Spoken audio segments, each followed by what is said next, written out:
জয় জয় কৃষ্ণদেৱৰ জয়।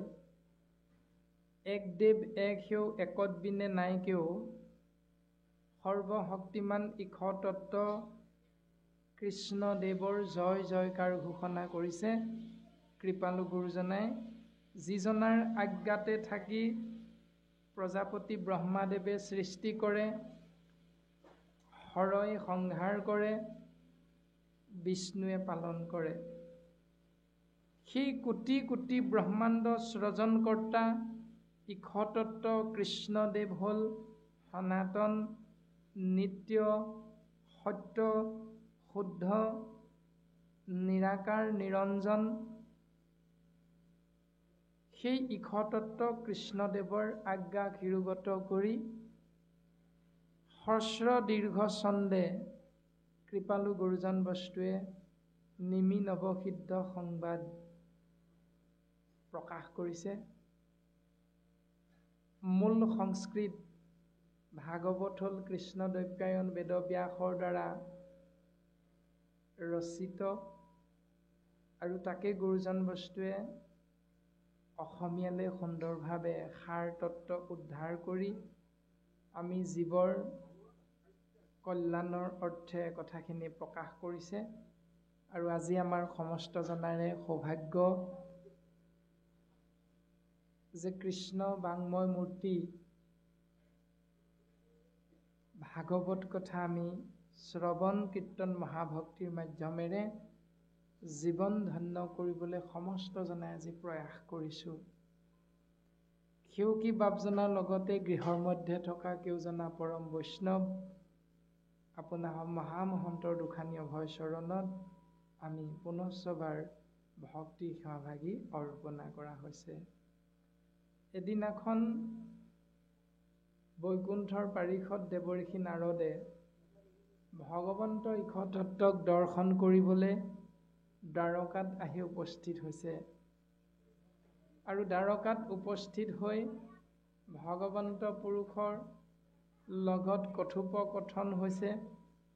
আৰু এই কথোপকথনত ভগৱন্ত ঈশতত্ত্ব কৃষ্ণদেৱে দেৱঋষি নাৰদক কৈছে যে সেই দেৱঋষি নাৰদ, মোৰ পিতৃ মাতৃ বসুদেৱ দৈৱকীক দৰ্শন নোপোৱা, খবৰ বাতৰি নোপোৱা বহুদিন হ'ল। তুমি যদি মোক অকণমান কৃপা কৰি মোৰ পিতৃ মাতৃৰ খবৰ বা বাতৰি মোক দিয়া, মই নথৈ আনন্দিত হ'ম। আৰু এনেধৰণে প্ৰকাশ কৰি আমাক ভাগৱতৰ পদবন্ধে প্ৰকাশ কৰিছে। ও বাৰে বাৰে নাৰদক পঠান্ত,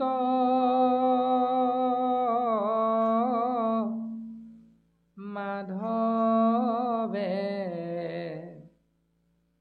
নেৰন্ত দ্বাৰকাৰীষি কৃষ্ণক গৌৰৱে।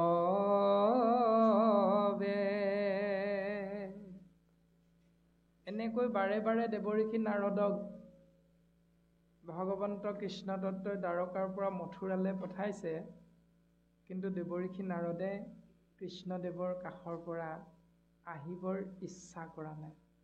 তথাপিতো উপায় নাই, ভগৱন্তৰ নিৰ্দেশ, আহিব লাগিবই। সেইকাৰণে ভগৱন্ত পুৰুষৰ কৃপাধন্য হৈ দেৱঋষি নাৰদে আহি মথুৰাত বসুদেৱ দৈৱকীৰ সন্মুখত আহি উপস্থিত হ'ল। দিনেক নাৰদ গৈলা বসুদেৱ ঘৰে, দেখি বসুদেৱে তাংক পূজিলা সাদৰে। বসুদেৱৰ গৃহত গৈ উপস্থিত হ'ল, আৰু উপস্থিত হোৱাৰ পাছত বসুদেৱ আৰু দেৱঋষি নাৰদৰ মাজত কথোপকথন হৈছে। সেই কথোপকথনত মুখ্যতে বসুদেৱে দেৱঋষি নাৰদক কেইভাগিমান প্ৰশ্ন কৰিছে। সেই প্ৰশ্ন কেইভাগি মূল দৰ্শন হ'ল ভাগৱত ধৰ্ম। এতিয়া সেই প্ৰশ্নভাগি প্ৰকাশ কৰিছে ভাগৱতৰ পদবন্ধে এনেকৈ। ৰাম ভৈলোহো কৃতাৰ্থ যদি ঋষি মহাশয় তথাপিতো পুছু ভাগৱত ধৰ্মচয়। সেই দেৱঋষি, যদিও মই জগতৰ ঈশতত্ব কৃষ্ণদেৱক মোৰ ঔৰসজাত হিচাপে সংসাৰত জন্ম দিলোঁ, তথাপিতো মোৰ জানিবৰ মন গৈছে যে ভাগৱত ধৰ্ম মানেনো কি? পৰম শ্ৰদ্ধায়ে যাক শুনিলে মাত্ৰকে দুৰ্ঘোৰ সংসাৰৰ দুখ তৰে সৰ্ব লোকে। যে মায়াময় সংসাৰত থকা সৰ্বস্তৰৰ লোকে যাক শ্ৰদ্ধা সহকাৰে শুনিলে এই সংসাৰৰ পৰা তৰি যাব পাৰে, সেই ভাগৱত ধৰ্ম বিষয়ে তুমি আমাক কৃপা কৰা হে দেৱঋষি নাৰদ। এইবুলি বসুদেৱে দেৱঋষি নাৰদৰ আগত প্ৰশ্নভাগি উত্থাপন কৰিছে। আৰু তৎক্ষণাৎ দেৱঋষি নাৰদে বসুদেৱক সেই প্ৰশ্নৰ উত্তৰ দিবলৈ গৈ আমাক পদবন্ধে প্ৰকাশ কৰিছে। ৰাম নাৰদ বদতি বসুদেৱ মহাশয়,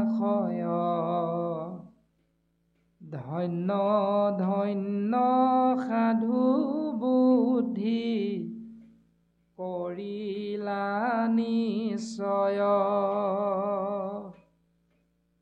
পুছিলা পৰম ভাগৱত ধৰ্ম যত, যাহাক স্মৰণে শুৱে পবিত্ৰ প্ৰত্যেক।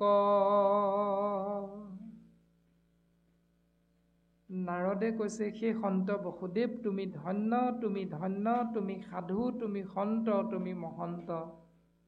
কিয়নো তুমি যিটো প্ৰশ্ন কৰিলা ভাগৱত ধৰ্ম, যাক শ্ৰৱণ কৰা মাত্ৰকে, যাক জানি লোৱাৰ মাত্ৰকে জীৱ জগত মুহূৰ্ততে পবিত্ৰ হৈ যায়।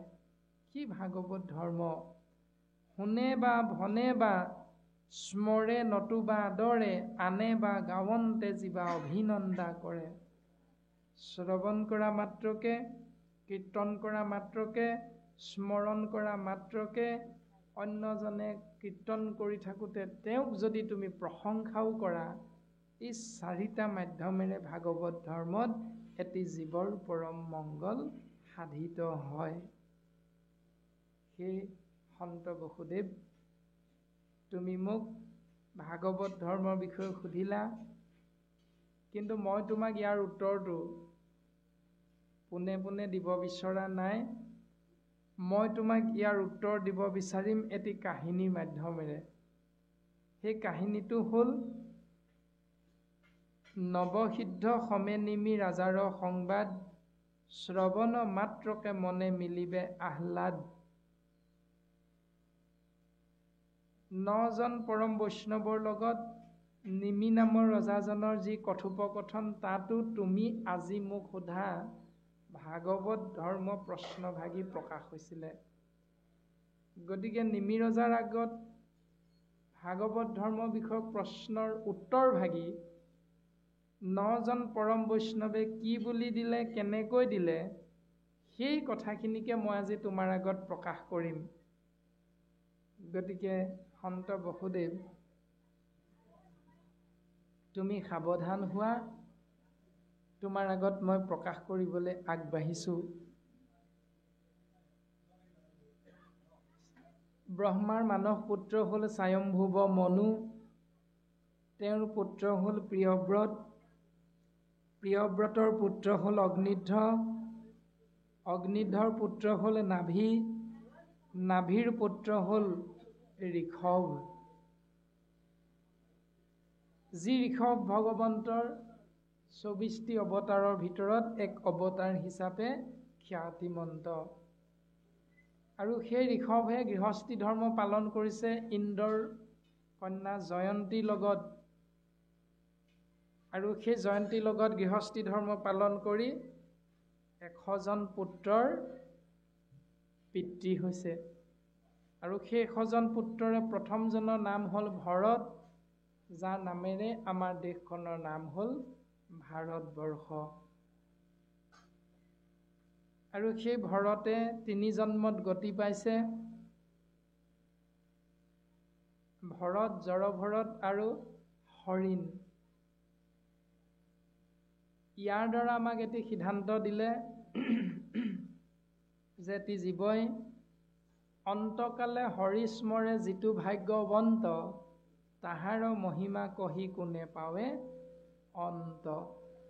যে মৃত্যুৰ প্ৰাক মুহূৰ্তত যিজনে কৃষ্ণ নাম আশ্ৰয় কৰি মৃত্যুক সাৱটি ল'ব পাৰে, তেওঁৰ মহিমাৰ কথা কৈ কৈ কোনেও শেষ কৰিব নোৱাৰে।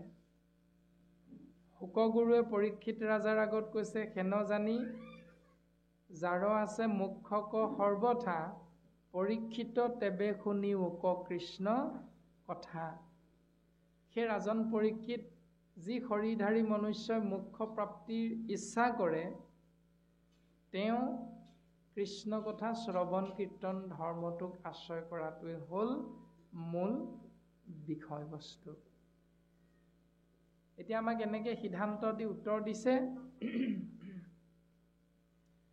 যে আমিও শৰীৰধাৰী মনুষ্যই গুৰুজনাৰ আদৰ্শ শিৰোগত কৰি যদি মৃত্যুৰ প্ৰাক মুহূৰ্তত কৃষ্ণ নাম আশ্ৰয় কৰি মৰিব পাৰোঁ, তেতিয়াহ'লে আমি ঈশ্বৰ পুৰুষৰ কৃপাধন্য হ'ম।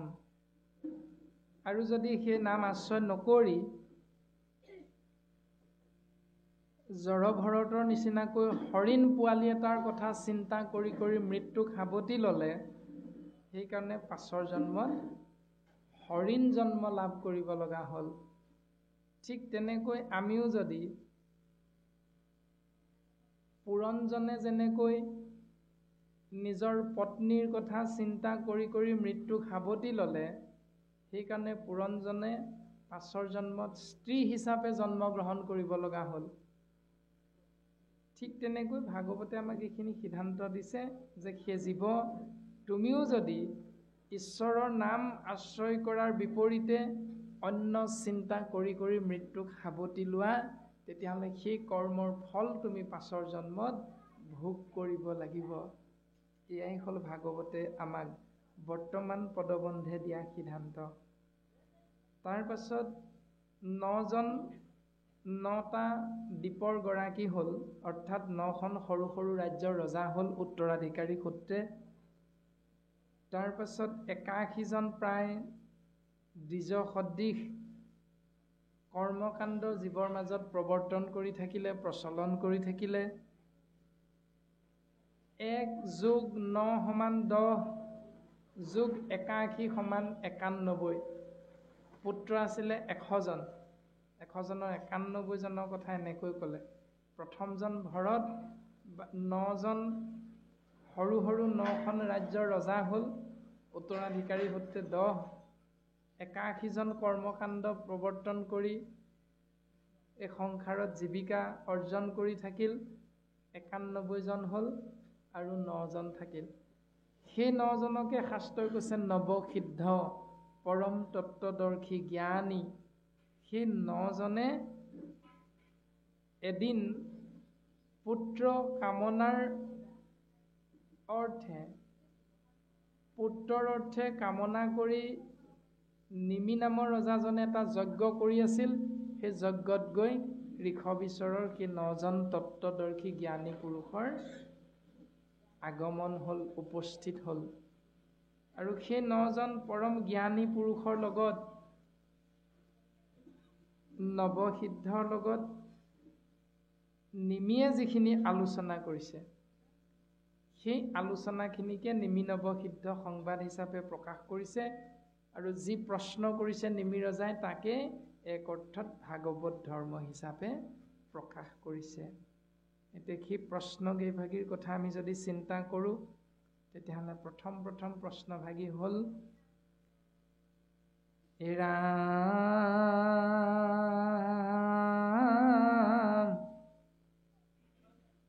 ভৈলুহু কৃতাৰ্থ পদৰেনো পায়া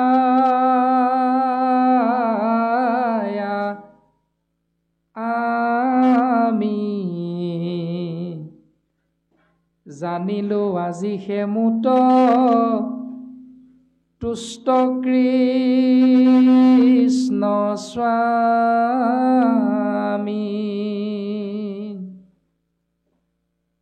যদি নৰতনু ইটো ক্ষণিক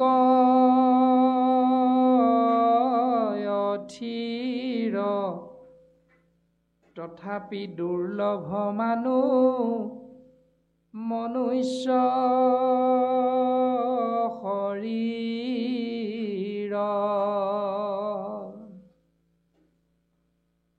নিমিৰজাই সেৱা নিবেদন কৰিছে যে আজি মূৰ গৃহ তীৰ্থটো অধিক পবিত্ৰ ভৈল আশেষ যিহেতু সাক্ষাতে জগতৰ গুৰু আপুনি ভৈলা প্ৰৱেশ।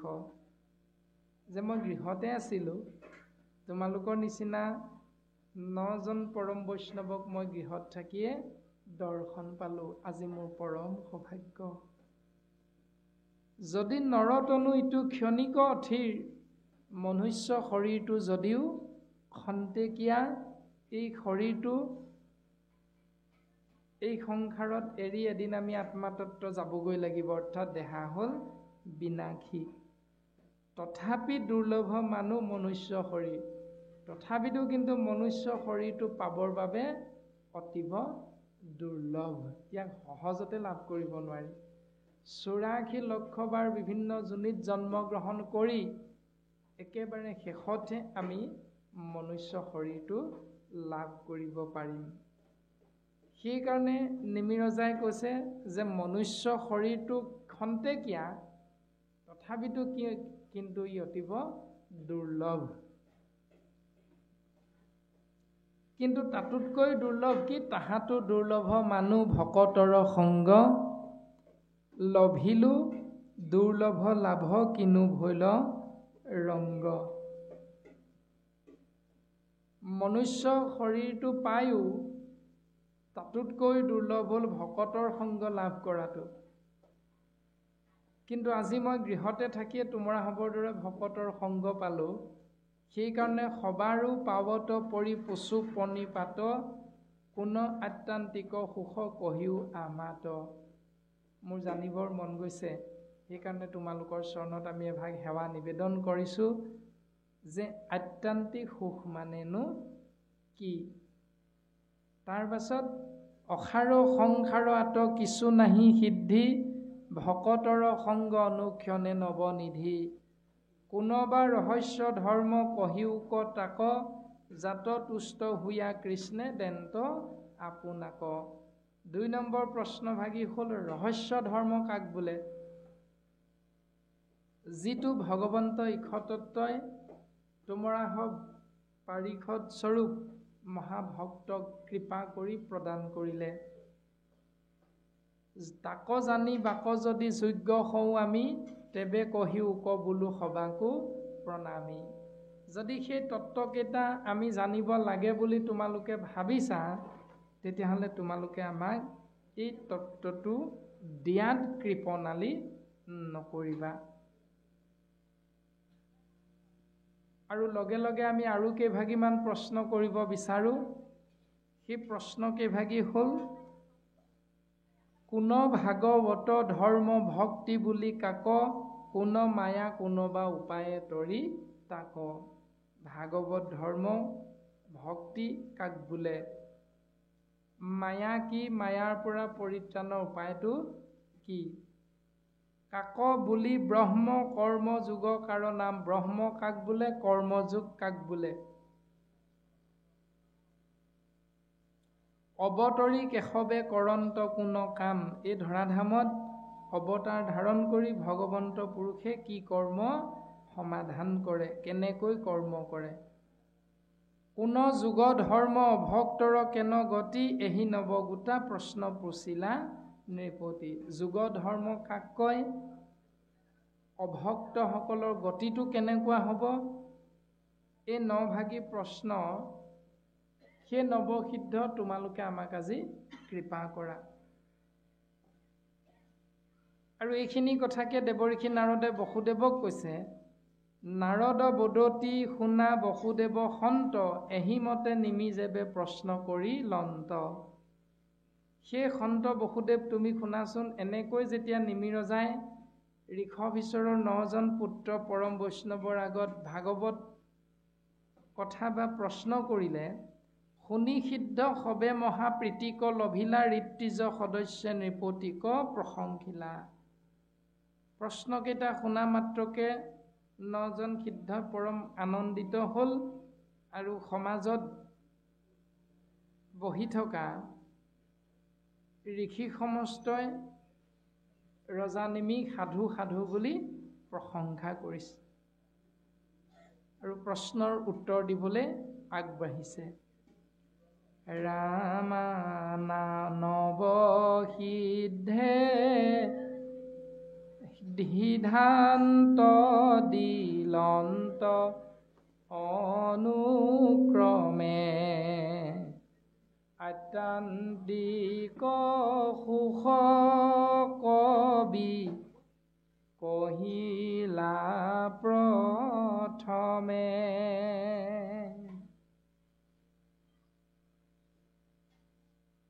ক্ৰম অনুসাৰে 9জন সিদ্ধই উত্তৰ দিবলৈ আগবাঢ়িছে আৰু প্ৰথম কবি নামৰ সিদ্ধজনে আত্যান্তিক সুখৰ বিষয়ে প্ৰকাশ কৰিবৰ বাবে আগবাঢ়িছে। প্ৰথমতে কবি সিদ্ধে দিলন্ত উত্তৰ, শুনা মহাৰাজ কহো কথা সাৰতৰ। সেই ৰাজন নিমি, তুমি সোধা প্ৰশ্নৰ উত্তৰ তোমাক আমি আগবঢ়াবলৈ চেষ্টা কৰিম, তুমি সাৱধানে শুনিবলৈ চেষ্টা কৰিবা। ও যিটো শুনা ৰাজা মহামোহে অন্ধপ্ৰায়, পুত্ৰ দ্বাৰা দেহ দেখে আকুল সদায়, শিখবৰ একো কালে নুগুচয় ভয়, যাবে কৃষ্ণ পদাম্বুজে সেৱা নকৰ।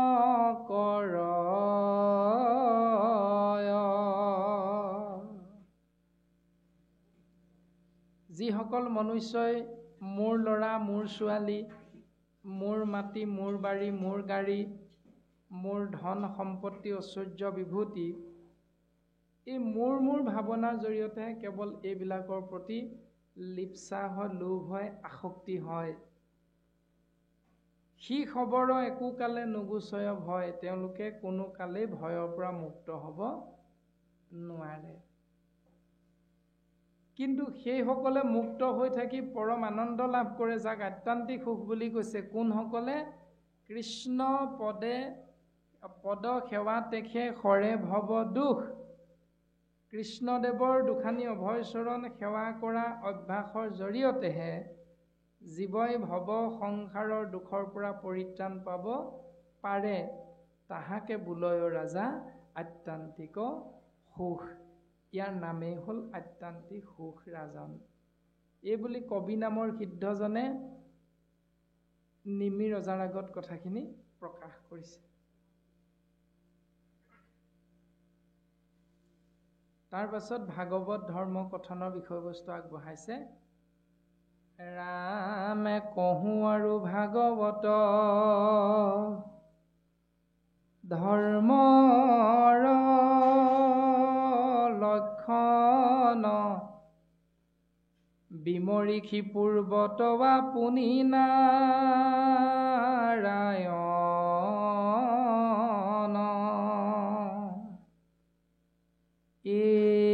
ৰাম ঋষি মুখে আন ধৰ্ম কৰায়া বেকত, কহিলাই আপোন মুখে নিজ ধৰ্ম যত। জাক জানি মহামূঢ় জানা সুখে তৰে অজাতি পাতকী জাক জানিলে নিস্তৰে।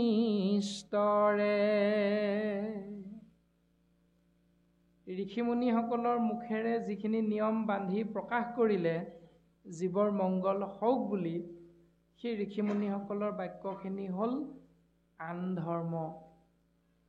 কহিলা আপোন মুখে নিজ ধৰ্ম যত। ভগৱন্ত পুৰুষে নিজ মুখেৰে কোৱা কথাখিনিৰ দ্বাৰাহে ভগৱন্ত পুৰুষৰ পূৰ্ণ কৃপা আত্মাতত্ব জীৱই লাভ কৰিব পাৰিব। এতিয়া ভগৱন্ত পুৰুষে কোনখিনি কথা ক'লে, ভগৱন্ত পুৰুষে কি কথা ক'লে নিজ মুখে, তাৰ উত্তৰ যদি বিচাৰোঁ তেতিয়াহ'লে আমি এনেকৈ পাম। বৈকুণ্ঠৰ শাস্ত্ৰ কৃষ্ণ মুখৰ বচন আৰকিত তক পাই যেই হেই জন। যে বৈকুণ্ঠৰ শাস্ত্ৰ কল্পতৰু ভাগৱত হ'ল কৃষ্ণদেৱৰ শ্ৰীমুখৰ দ্বাৰা নিগৰিত বাণী। এতিয়া ভাগৱতে যি কৈছে মানে কৃষ্ণই কৈ আছে। সেই কৃষ্ণদেৱৰ যি মুখৰ পৰা ওলোৱা নিশ্চিত বাণী, সেই বাণী নামতত্ত্ব শব্দ ব্ৰহ্মক আমি আশ্ৰয় কৰিব পাৰিলেহে জীৱই এই সংসাৰৰ পৰা মায়া ছেদ কৰি পূৰ্ণ কৃপাৰ পাত্ৰ হ'ব পাৰিব।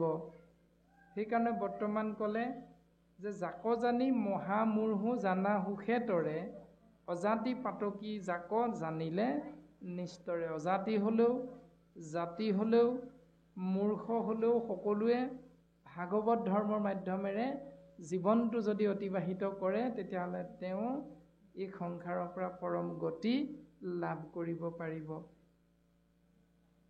ৰাম পৰম ভকতে যাক নিতে কৰে ৰতি, সেহি ভাগৱত ধৰ্ম জানিবা নৃপতি। সেই ৰাজন পৰীক্ষিত এই বুলি শুকগুৰুৱে পৰীক্ষিতৰ আগত প্ৰকাশ কৰিছে, আৰু সেই ৰাজন নিমি বুলি কৈ কবি নামৰ সিদ্ধজনে নিমি ৰজাৰ আগত প্ৰকাশ কৰিছে যে এজন পৰম ভকতে নিতে নিতে প্ৰত্যেক মুহূৰ্ততে যিটো নিয়ম আশ্ৰয় কৰে সেই নিয়মটোৰ নামেই হ'ল ভাগৱত ধৰ্ম। এতিয়া সেই নিয়মটো আমাৰ সমাজত ক'ত দেখিবলৈ পোৱা যায়? স্বাভাৱিক অৰ্থত নামঘৰত নামঘৰীয়াজনে পুৱা গধূলি গুৰু সেৱা কৰে, ধূপ ধূনা জ্বলাই নাম প্ৰসংগ কৰে। এইটো ৩৬৫ দিনীয়া এবছৰত কেইদিন কৰে নামঘৰীয়াজনে? এইটো নিয়ম সদায় সদায় কৰে। অন্য হাতেদি অন্য দেৱী দেৱ পূজা সেৱা কৰা নিয়মটো ৩৬৫ দিনত কেইবাৰ কৰে? প্ৰত্যেকটো এবাৰ এবাৰ কৰে। বিশ্বকৰ্মা পূজাই হওক, শিৱৰাত্ৰিয়ে হওক, সৰস্বতী পূজাই হওক, দুৰ্গা পূজাই হওক, ৩৬৫ দিনত এবাৰ উদযাপন কৰে। কিন্তু ভাগৱতে সিদ্ধান্ত দিছে যে পৰম ভকতে যাক নিতে কৰে ৰতি, নিতে মানে প্ৰত্যেক মুহূৰ্ততে। এজন একান্ত ভকতে যিটো নিয়ম পালন কৰে ঈশ্বৰ সেৱাৰ অৰ্থে সেইটোৱেই হ'ল ভাগৱত ধৰ্ম। সেহি ভাগৱত ধৰ্ম জানিবা নৃপতি। এতিয়া সেই ভাগৱত ধৰ্ম আমি যদি আশ্ৰয় কৰোঁ তেতিয়াহ'লে সিদ্ধান্ত দিছে কৰৈ যিটো ভাগৱত ধৰ্মক আশ্ৰয় কদাচিতো তাৰ আৰু নাহিকয় ভয়।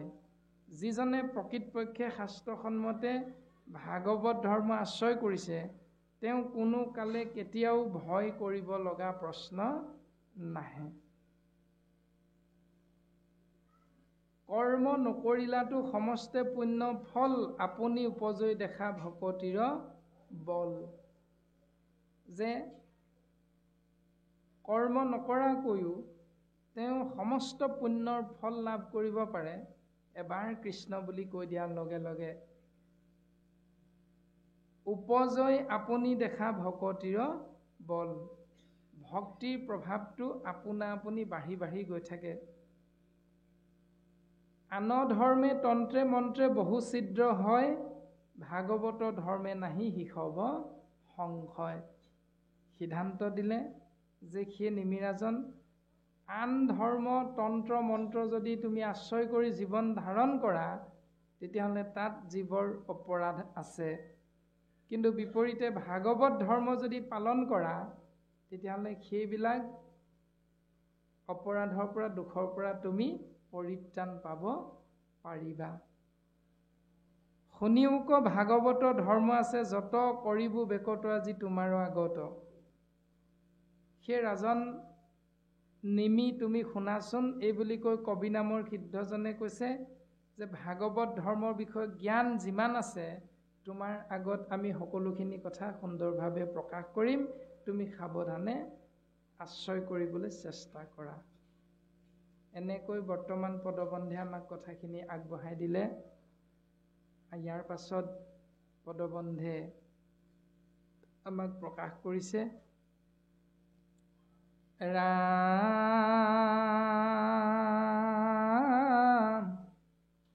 কৈত পৰৈ নৰতনু তাৰুণা হিথিতি অদ্যপি নুপজে যম যাতনাৰ ভীতি। যে কেতিয়া ক'ত কেনেকৈ আমাৰ মৃত্যু হ'ব আমি যিহেতু কোনেও নাজানো, সেইকাৰণে যমদূতৰ শাস্তি ভয়ৰ পৰা মুক্ত হ'বলৈ আমি শৰীৰধাৰী জীৱাত্মাবিলাকৰ স্বধৰ্ম হ'ল এটাই, সেইটো হ'ল কেৱল গোবিন্দ মহাপ্ৰভুৰ নামত শৰণ গ্ৰহণ কৰা। কৃষ্ণৰ চৰণে লৈও শৰণ সত্তৰে যায় আজিকালি কৰি আয়ু নিৰন্তৰে। যে এদিন দুদিনকৈ আজি কালিলৈ এনেধৰণে হিচাপ কৰোঁতে আমাৰ আয়ুসবিলাক বয়সবিলাক বাঢ়ি গৈছে নে কমি গৈছে? এতিয়া কমি গৈছে। গতিকে সেই নিমিৰাজন কৃষ্ণৰ চৰণত তুমি শৰণ লোৱা আৰু কৃষ্ণৰ চৰণ কমলত শৰণ গ্ৰহণ কৰি তুমি জীৱন ধন্য কৰিবলৈ প্ৰয়াস কৰা। পৰম সুহৃদ নিজ আত্মা মহাহৰি, অধোগতি যায় লোকতাংক অনাদৰি। পৰম ঈশ্বৰ কৃষ্ণ মাধৱক আত্মা মহাহৰিক যদি তুমি অহংকাৰী হৈ সেই পথটো এৰি পেলোৱা তেতিয়াহ'লে অধোগতি যায় লোকতাংক অনাদৰি। সেইবিলাকক অনাদৰ কৰা জীৱবিলাকে পৰম গতিৰ বিপৰীতে অধোগতিহে লাভ কৰিব লগা হয়। কলিৰ পাতকে আছে চতুৰ্ভীতি বেৰি, ৰাম ৰাম বুলি বুক পলাও কপাপে এৰি।